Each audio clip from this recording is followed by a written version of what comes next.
Hello students, स्वागत है आपका क्वांटम मैकेनिक्स के इस ऑनलाइन लेक्चर सीरीज में। आज हम लोग क्वांटम मैकेनिक्स का दूसरा लेक्चर देखने चल रहे हैं। इस लेक्चर में हम लोग देखेंगे कि क्लासिकल मैकेनिक्स में क्या कमियां थी कि हमको क्वांटम मैकेनिक्स का ज़रूरत पड़ा। ठीक, इसके पहले वाले लेक्चर में हम लोग इंट्रोडक्शन देखे थे क्वांटम मैकेनिक्स का, और साथ ही साथ उसके पीछे का हिस्ट्री देखे थे कि कैसे साइंटिस्टों ने क्वांटम मैकेनिक्स पर अप्रोच किया क्लासिकल मैकेनिक्स से। तो अगर आप उस लेक्चर को नहीं देखे हैं तो आपसे रिक्वेस्ट है कि आप ऊपर दिए गए आई बटन पर क्लिक करके पहले क्वांटम मैकेनिक्स का इंट्रोडक्शन देखें और तब जाके इस लेक्चर को देखें, तो आपको चीज़ें और ईजिली समझ में आएंगी। ओके, जो आज का मेरा टॉपिक है ये उन यूनिवर्सिटी के लिए काफ़ी इम्पॉर्टेंट है जहाँ पर रिटन एग्ज़ाम होता है। ये अक्सर 2 नंबर में आपका पूछा जाता है, मतलब very short answer type question इसको क्या किया जाता है, पूछा जाता है। क्या पूछा जाता है? क्वेश्चन दिया जाता है, बताइए इन एडिक्वेसीज ऑफ क्लासिकल, या इसे क्या कहेंगे इलेक्ट्रोमैग्नेटिक थ्योरी, या दूसरा इसका क्या नाम है फेलियर ऑफ क्लासिकल या इलेक्ट्रोमैग्नेटिक थ्योरी। ठीक, तो आप सबसे पहले इसका स्क्रीनशॉट ले लीजिए। आप नोट्स बना रहे होंगे तो स्क्रीनशॉट ले लीजिए अपने नोट्स में लिखने के लिए, क्योंकि आगे समझाऊंगा तो कुछ इस पर अभी लिखूंगा तो उससे थोड़ा देखने में अच्छा नहीं लगेगा। ओके, चलिए अब आगे बढ़ते हैं। तो कैसे एग्जाम में लिखेंगे? एग्जाम में लिखेंगे कि the inadequacies of classical mechanics are given as under. हम लिखेंगे कि जो क्लासिकल मैकेनिक्स की अपर्याप्तता थी वो नीचे दिया गया है, नीचे लिखा गया। पहली अपर्याप्तता, पहली कमियां क्या थी कि it does not hold in the reason of atomic dimension that is at microscopic scale, for example electron, proton, nuclei etc। मतलब जब हम लोग क्लासिकल मैकेनिक्स को एटॉमिक लेवल पर अप्लाई करेंगे, जब साइंटिस्टों ने क्या किया क्लासिकल मैकेनिक्स को एटम लेवल पर ले गया और इलेक्ट्रॉन प्रोटॉन, मतलब इलेक्ट्रॉन इलेक्ट्रॉन के बीच कैसे ट्रांजिशन हो रहा है, इलेक्ट्रॉन इलेक्ट्रॉन के बीच कोलिजन होगा, क्या होगा, कब इलेक्ट्रॉन अपने ऑर्बिट को छोड़ कर निकलेगा, ठीक, कब जंप करके अपने लोअर एनर्जी स्टेट में आएगा।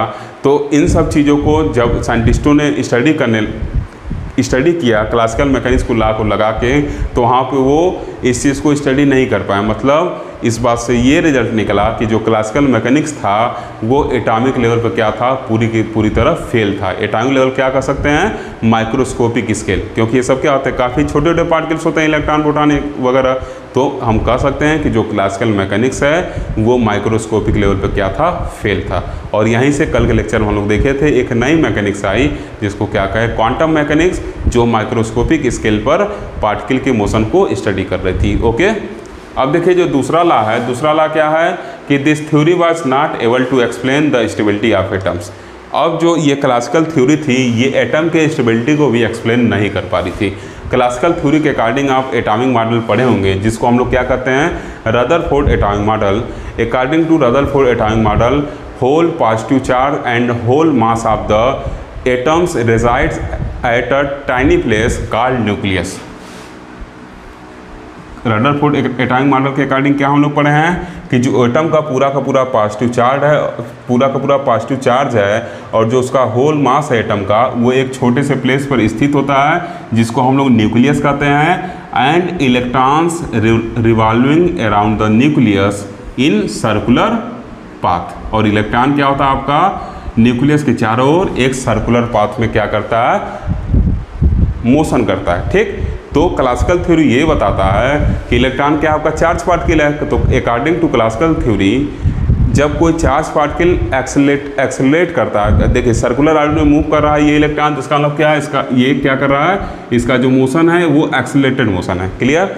तो क्लासिकल मैकेनिक्स ये बताया था कि जब कोई एक्सेलरेटेड चार्ज पार्टिकल है तो वो एनर्जी रेडिएट करता है। तो जब एनर्जी इलेक्ट्रॉन एक्सेलरेट होगा तो एनर्जी रेडिएट करेगा। तो मान लीजिए एक्सेलरेट हो रहा तो एनर्जी रेडिएट करेगा तो क्या होगा, ये अचानक से तेज़ी से आके क्या होगा, न्यूक्लियस में गिर जाएगा। ये रदरफोर्ड एटॉमिक मॉडल बताता है, या क्लासिकल थ्योरी के अकॉर्डिंग जो एटॉमिक मॉडल था वो इस चीज़ को बता रहा था कि इलेक्ट्रॉन क्या करेगा, एनर्जी रेडिएट करते करते आके न्यूक्लियस में गिर जाएगा। मतलब वो इस चीज़ की स्टेबिलिटी, न्यूक्लियस जो था वो एटम की स्टेबिलिटी को एक्सप्लेन नहीं कर पा रहा था क्लासिकल मैकेनिक्स। लेकिन वास्तव में ऐसा देखा गया था कि कुछ एटम तो ऐसे होते हैं जिनकी एज जो होती है ऑलमोस्ट इनफाइनाइट मान सकते हैं।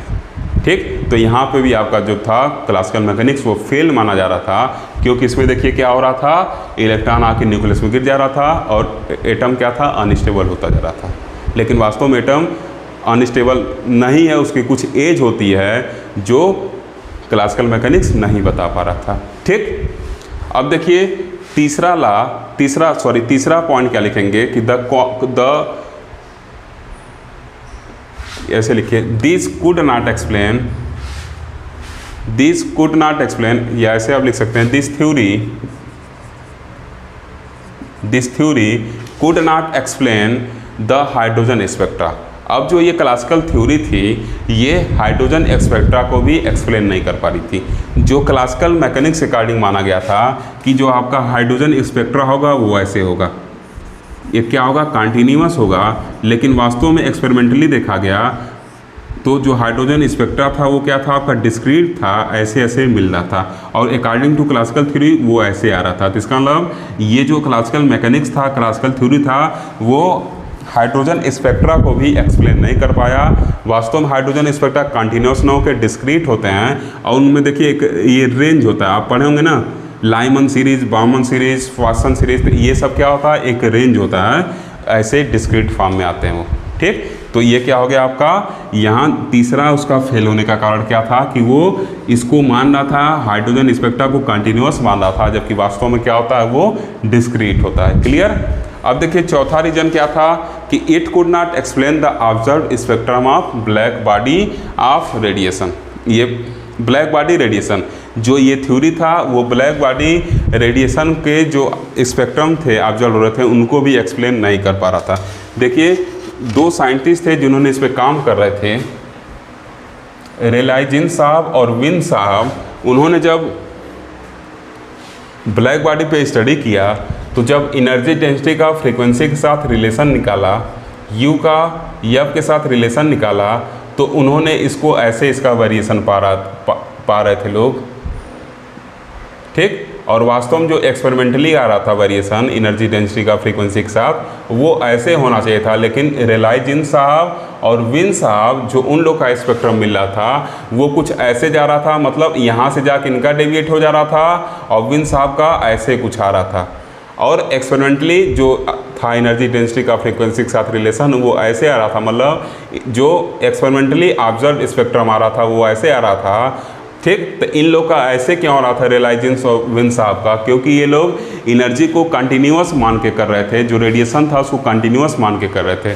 ठीक। लेकिन जैसे ही मैक्स प्लांक साहब ने 14 दिसंबर 1900 को ये चीज़ प्रूव किया, प्रेजेंट किया कि एनर्जी क्या है आपका, डिस्क्रीट है, तो उनका जो रिजल्ट आ रहा था, उनका जो ब्लैक बॉडी का स्पेक्ट्रम आ रहा था वो एग्जैक्ट एक्सपेरिमेंटल वाले ग्राफ से मिल रहा था।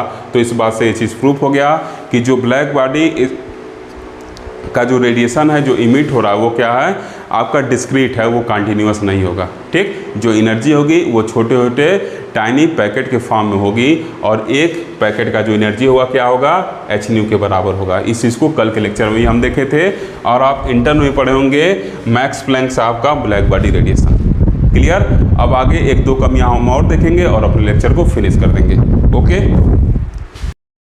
ओके बच्चों, तो अब आगे हम लोग देखेंगे कि क्या लिख के आना है। तो पहले आप स्क्रीनशॉट ले लीजिए, तब इसके बारे में बात शुरू किया जाए। ठीक। अब देखिए क्या लिखेंगे कि classical theory could not explain the emission of alpha particles from nucleus despite of the fact that it has insufficient energy.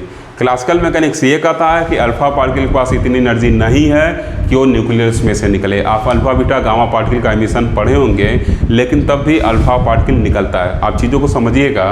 देखिए ये कहा जाता है कि 24 मेगा इलेक्ट्रॉन वोल्ट एनर्जी होना चाहिए अल्फा पार्टिकल को न्यूक्लियस से बाहर निकलने के लिए। लेकिन जब कैलकुलेट किया गया तो ये पाया गया कि जो अल्फा पार्टिकल का एनर्जी आ रहा था वो आपका 8 मेगा इलेक्ट्रॉन वोल्ट के आर्डर का आ रहा था। 8 मेगा इलेक्ट्रॉन वोल्ट के आर्डर का आ रहा था। तो क्लासिकल मैकेनिक्स ये कहता है कि अगर ये 24 मेगा इलेक्ट्रॉन वोल्ट चाहिए और 8 मेगा इलेक्ट्रॉन वोल्ट की एनर्जी है तो कहाँ पार कर पाएगा। तो according to classical mechanics alpha particle नहीं निकलना चाहिए, लेकिन वास्तव में क्या होता है, एटम से क्या होते हैं, अल्फा पार्टिकल निकलते हैं, न्यूक्लियस से अल्फा पार्टिकल निकलते हैं। ये चीज़ आप इंटर की केमिस्ट्री में पढ़ चुके हैं। ठीक, इसको आप क्वांटम मैकेनिकली समझने की कोशिश करिएगा।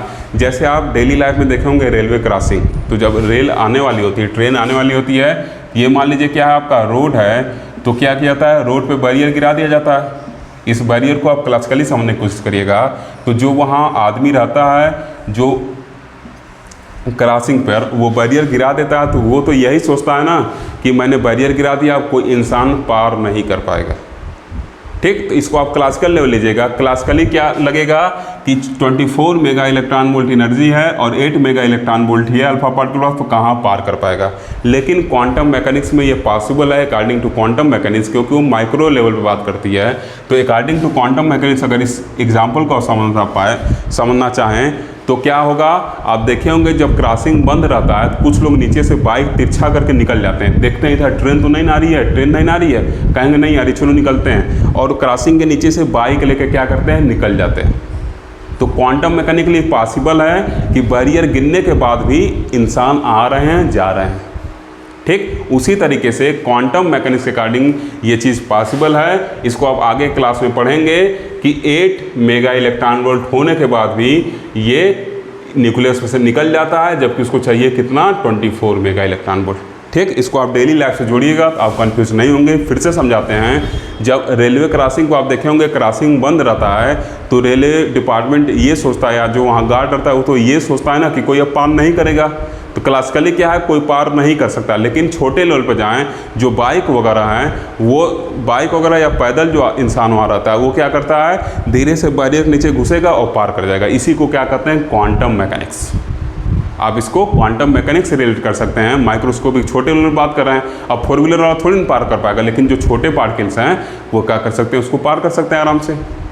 जो इन बाइक वगैरह वाले पार कर सकते हैं। तो क्वांटम मैकेनिक्स के अकॉर्डिंग क्या है, पॉसिबल है कि बैरियर बंद होने के बाद भी इंसान पार कर सकता है। और उसी में कभी कभी गलती करते हैं, ट्रेन के नीचे आ जाते हैं तो फिर पॉलीथीन में घर जाते हैं। ऐसा नहीं करना चाहिए। डेली लाइफ में क्वांटम मैकेनिक्स रेलवे क्रॉसिंग पर नहीं लगाना चाहिए। ठीक, तो ये चीज़ आप कह सकते हैं क्वांटम मैकेनिकली क्या है, ये पॉसिबल है कि 8 मेगा इलेक्ट्रॉन होने के बाद भी अल्फा पार्टिकल क्या होगा, न्यूक्लियस से बाहर निकलेगा। क्लियर। अब देखिए छठा नंबर क्या होगा, it could not explain the specific heat variation with the temperature of metals and gases. जो क्लासिकल मैकेनिक्स था, हीट के साथ जो स्पेसिफिक हीट का वेरिएशन था उसको भी एक्सप्लेन नहीं कर पा रहा था मेटल्स और गैसेस के केस में। ओके, फिर 7वां पॉइंट क्या है, it could not explain the large number of phenomena like photo electric effect को नहीं एक्सप्लेन कर पा रहा था, कॉम्पटन इफेक्ट को नहीं एक्सप्लेन कर पा रहा था, रमन इफेक्ट वगैरह को नहीं एक्सप्लेन कर पा रहा था। ठीक, ये सब क्लासिकल मैकेनिक्स में कमियां थी। और ऐसा क्यों नहीं कर पा रहा था, क्योंकि क्लासिकल मैकेनिक्स जो रेडिएशन था उसको कंटिन्यूअस मान रहा था। और ये एक्सप्लेन करना कब पॉसिबल हुआ, जब रेडिएशन को छोटे छोटे टाइनी पार्टिकल्स के रूप में माना गया, टाइनी एनर्जी पैकेट के रूप में माना गया, बंडल्स ऑफ एनर्जी माना गया, जिसको मैक्स प्लैंक साहब ने सबसे पहले बताया था। ठीक, ये सब आप 4th सेमेस्टर में पढ़ के आ रहे होंगे, कॉम्पटन इफेक्ट और फोटो इलेक्ट्रिक इफेक्ट। क्लियर, तो आप इन सब चीज़ों को समझ रहे होंगे। ठीक, तो अब हम नीचे क्या लिख देंगे, thus the above inadequacies led to development of quantum mechanics. तो आप लिख सकते हैं कि ऊपर दिए गए जो अपर्याप्तता है वही क्या की क्वांटम मैकेनिक्स को जन्म दी। साइंटिस्टों ने इसी पे काम किया, इन सब जो कमियां थी इस पे काम किया और इन कमियों का समाधान निकाला। मतलब एनर्जी को कंटिन्यूस न करके डिस्क्रीट कहा और एक नए मैकेनिक्स का जन्म हुआ जो माइक्रोस्कोपिक लेवल पर चीज़ों को स्टडी कर सका। उसी को क्या कहा गया, क्वांटम मैकेनिक्स कहा गया। तो आज के लेक्चर में बस इतना ही। आप नोट्स बनाते चलिएगा और लेक्चर अभी कम पढ़ रहे हैं तो इससे टेंशन न लीजिएगा। कोर्स ख़त्म करने की जिम्मेदारी हम लोग की है, चाहे मैथ के टीचर हो चाहे फिजिक्स के टीचर हो, तो उसका टेंशन आप नहीं लीजिएगा। अगर लेक्चर अच्छा लगता है तो चैनल को सब्सक्राइब करिए, लाइक करिए तथा अपने दोस्तों तक ज़्यादा से ज़्यादा शेयर करिए। साथ ही साथ अगर कोई आपका वैल्यूएबल फीडबैक है, कोई सजेशन है तो आप उसको ज़रूर कमेंट करके बताइए। Okay, thank you for watching.